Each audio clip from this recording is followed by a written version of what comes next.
Hello guys, வணக்கம். This is Anbuseelan. இன்னைக்கு நம்ம என்ன பார்க்க போகிறோம் அப்படின்னா, ட்ரேடுக்கு முன்னாடி நீங்கள் மார்க்கெட்டை கட்டாயமாக ப்ரிடிக்ட் பண்ணணும். அது ஏன் அப்படிங்கிறது தான் என்டையராக அந்த வீடியோவில் பார்க்க போகிறோம். பிகினராக இருக்கிறீங்க அப்படின்னா இந்த வீடியோவை ஸ்கிப் பண்ணாமல் முழுமையாக பாருங்கள்.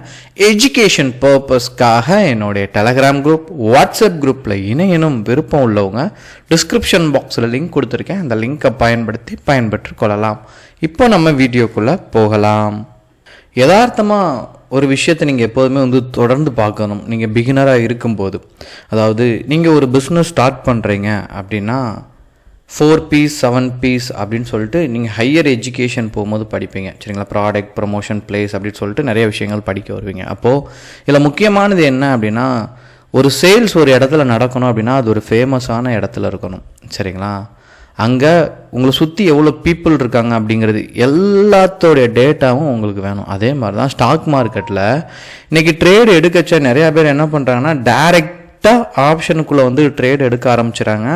மோரோவர் பேங்க் நிஃப்டி 50 இதில் அவங்களுடைய மேஜரான ட்ரேட் இருக்குது. இதில் என்ன அப்படின்னா, ஹைலி ரிஸ்க்கு. அதாவது எந்த அளவுக்கு ப்ராஃபிட் வருதோ அந்த அளவுக்கு ரிஸ்க் இருக்குது.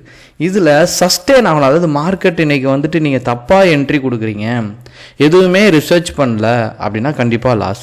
இது மார்க்கெட்டை ரிசர்ச் பண்ணீங்க அப்படின்னா மார்க்கெட்டில் எதுவும் பிரச்சனை கூட உங்களுக்கு லாஸ் வராமல் தப்பிக்கலாம்.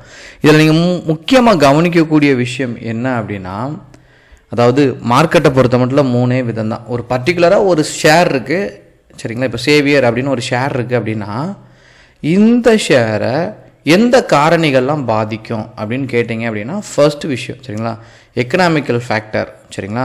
ரெண்டாவது விஷயம் இண்டஸ்ட்ரியல் ஃபேக்டர், மூணாவது விஷயம் பையர் செல்லர். இந்த பையர் செல்லர் தான் ட்ரேடருக்கு ரொம்ப முக்கியமானது. இன்றைக்கி இந்த பர்டிகுலர் ஸ்டாக்கில் நல்லா மூவ்மெண்ட் இருக்குமா அப்படிங்கிறத பார்க்குறத காட்டிலும், ட்ரெண்ட் வைஸ் செக் பண்ணுறத காட்டிலும், முதல் விஷயம் நீங்கள் என்ன பண்ணணும் அப்படின்னா, மார்க்கெட்டுக்குள்ளே யார் இருக்கா அப்படிங்கிறத தெரிஞ்சுக்கணும். எதுக்காக அப்படின்னா, ஒரு ஸ்டாக் சரியுது அப்படின்னா அதை சரியை விடாமல் தடுக்கிறதே இந்த குளோபல் மார்க்கெட், இங்கே இருக்கிற பையர் செல்லர், இவங்களோட ஆக்டிவிட்டீஸ் தான், சரிங்களா?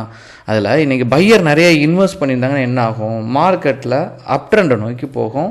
ஸோ அப் ட்ரெண்டை நோக்கி போகும்போது உங்களுடைய ஸ்டாக்கில் என்ன இருக்காது, நீங்கள் பை எடுத்தீங்கன்னா லாஸ் வராது. அதாவது உங்கள் எல்லாத்துக்கும் ஒரு விஷயம் தெரியும், அதாவது சென்செக்ஸ் 500 புள்ளிகள் அப் ட்ரெண்டில் போயிடுச்சு, சரிங்களா? 500 புள்ளிகள் டவுன் ஆகிடுச்சு, அப்பில் இருக்குது. இந்த மாதிரிலாம் நீங்கள் நியூஸில் கேள்விப்படுவீங்க. இதில் ஒரே ஒரு விஷயந்தான், சரிங்களா? இந்த 30 கம்பெனியை வச்சு ரெப்ரசன்ட் பண்ணி சொல்கிறது தான் சென்செக்ஸ், சரிங்களா? 5000 கம்பெனியில். அப்போ உங்களுக்கு டவுட் இருக்கும், 5000 கம்பெனி இருக்குது, இந்த 30 கம்பெனி வச்சு டிரைவ் பண்ணி எப்படி இன்றைக்கி மார்க்கெட் மேலே ஏறிச்சு இறங்கிச்சின்னு சொல்கிறீங்க அப்படின்னா, அந்த 30 கம்பெனி நீங்கள் பார்த்தாலே போதும், மேஜரான கம்பெனி பாசிட்டிவில் தான் இருக்கும், சரிங்களா? அதே போல் தான் மார்க்கெட் பாசிட்டிவாக இருந்தால் நல்லா இருக்கக்கூடிய ஸ்டாக் என்ன ஆகும், சரியாது. இப்போது மார்க்கெட்டுக்குள்ளே இங்கே பார்த்தீங்க அப்படின்னா எஃப்ஐ அதிகமாக செல் பண்ணியிருக்காங்க, டிஏ டொமஸ்டிக்லேருந்து பார்த்தீங்கன்னா நல்லா இன்வெஸ்ட் பண்ணியிருக்காங்க, சரிங்களா? இது ட்ரேடுக்கு முன்னாடியே நம்ம பார்த்துடலாம். அடுத்து நீங்கள் பார்த்தீங்கன்னா குளோபல் மார்க்கெட். இதில் இப்படியே வந்துட்டீங்க அப்படின்னா யூஎஸ் மார்க்கெட் இருக்குது, யூரோப்பியன் மார்க்கெட் இருக்குது. இதை ஸ்லைட்லி இந்த சைடு பார்த்தா போதும், எப்படி இருக்குது ட்ரெண்ட் அப்படின்னு பார்த்துட்டு இந்த கிஃப்ட் நிஃப்டியோட சார்ட்டை பர்சனலாக பார்க்கணும், சரிங்களா? இப்போ நான் அந்த சார்ட்டை எடுத்து பார்க்குறேன். இதே மாதிரி தான் இன்றைக்கி நம்ம நிஃப்டி 50 நடந்திருக்கோம், பாருங்களேன். ஸோ அதே மாதிரி சைடுவே, இது ஸ்லைட்லி சைடுவேல அப் ட்ரெண்ட், அவ்வளோதான். இந்த இடம் பார்த்தீங்கன்னா கரெக்டாக இருக்கும், இந்த இடம் இங்கேயும் கரெக்டாக மேட்ச் ஆகும் பாருங்கள். ஸோ மார்க்கெட் ஓப்பனா அதே மாதிரியே மூவ் ஆகிருக்கா. அதனால தான், சரிங்களா, கிஃப்ட் நிஃப்டியோட சார்ட்டை கொஞ்சம் பார்க்கணும், சரிங்களா? ட்ரேட் பண்ணச்சு. இப்போது இதுக்கு அடுத்து நீங்கள் பார்க்கக்கூடியது என்ன, இதெல்லாம் நீங்கள் மார்னிங்கே பார்த்துருவீங்க, குளோபல் மார்க்கெட் பார்த்துருவீங்க, எஃப்ஐடிஏயோட டேட்டா பார்த்துருவீங்க, சரிங்களா? சிங்கப்பூர் மார்க்கெட்டோட சார்ட் என்னன்னு பார்த்துருவீங்க. என்எஸ்சி வெப்சைட் வந்தீங்க அப்படின்னா மார்க்கெட் டேட்டா இதை கிளிக் பண்ணிங்கன்னா ப்ரீ ஓப்பன் மார்க்கெட் இருக்கும். இப்போது இதெல்லாம் நல்லா நடந்ததுனால நம்ம மார்க்கெட்டும் மேலே ஏறணும் அவசியம் கிடையாது. பக்கத்து வீட்டுக்காரங்க நல்லா இருந்தாங்கன்னா நம்ம இருக்கணும்னு அவசியம் கிடையாது. ஆனால் பக்கத்து வீட்டுக்காரங்க நல்லா இருந்தாங்கன்னா என்ன அர்த்தம், அவங்க நிறையா மரம் வளர்ப்பாங்க, அந்த மரத்தோட நிழல், காற்று இதெல்லாம் நம்ம வாங்கிக்கலாம். நமக்கு ஒரு பிரச்சனை கஷ்டம்னா அவங்கள்ட்ட கடன் வாங்கிக்கலாம். அதே மாதிரி தான் குளோபல் மார்க்கெட் நல்லா இருந்துச்சுன்னா நமக்கு பெனிஃபிட் இருக்குது. பட் அதை வச்சுட்டு மட்டும் ட்ரேட் எடுக்காமல் தான் நம்ம ப்ரீ ஓப்பன் மார்க்கெட் எப்படி இருக்குன்னு பாருங்கள். இங்கே அட்வான்ஸில் 44 கம்பெனிக்கிட்ட அட்வான்ஸாக இருக்குது, சரிங்களா? டிக்ளைனில் 2 கம்பெனி இருக்குது, சரிங்களா? அன்சேஞ்சில் 4 இருக்குது, சரிங்களா.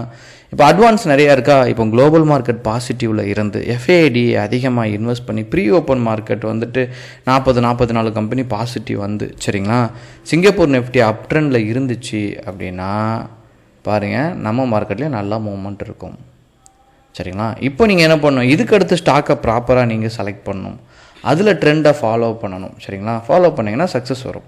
இப்போது மார்க்கெட் நல்லா இருக்க நேரத்தில் நீங்கள் பார்த்தீங்க அப்படின்னா ட்ரெண்டை ஃபாலோ பண்ணி மட்டும் ட்ரேட் பண்ணுங்கள். ஏதாச்சும் ஒரு ஸ்டாக் சரியாக செலக்ட் பண்ணி வச்சுக்கோங்க. அதில் மோரோவர் பிகினராக இருக்கிறீங்கன்னா மந்த்லி கேண்டில் போட்டு ட்ரேட் பண்ணுங்கள் சரிங்களா. நீங்கள் ஒரு பிரேக் அவுட் நடந்துச்சு அப்படின்னா அதில் ஒரு நல்ல ப்ராஃபிட் இருக்கும். ட்ரெண்டை மட்டும் நீங்கள் ஃபாலோ பண்ணால் போதும். இங்கே பிரேக் அவுட் ஆகி போயிட்டுருக்கு. இண்டஸ்இண்ட் டவர் ரொம்ப முக்கியமான ஸ்டாக், உங்கள் வாட்ச் லிஸ்ட்லேயும் ஆட் பண்ணிக்கோங்க. ஸோ நல்ல ஒரு பிரேக் அவுட் மேலே பீக்கில் போகக்கூடிய ஒரு ஸ்டாக். இதில் நீங்கள் தொடர்ந்து ட்ரேடை எக்ஸிக்யூட் பண்ணிங்கன்னா லாஸ் அப்படிங்கிறது வராது. நீங்கள் இவ்வளோ செலக்ட் பண்ணாலும் ட்ரெண்ட் ரொம்ப முக்கியம். ஏதாவது டவுட் இருந்தால் கமெண்ட் பாக்ஸில் கமெண்ட் தருவீங்க. Thank you so much. பாய்.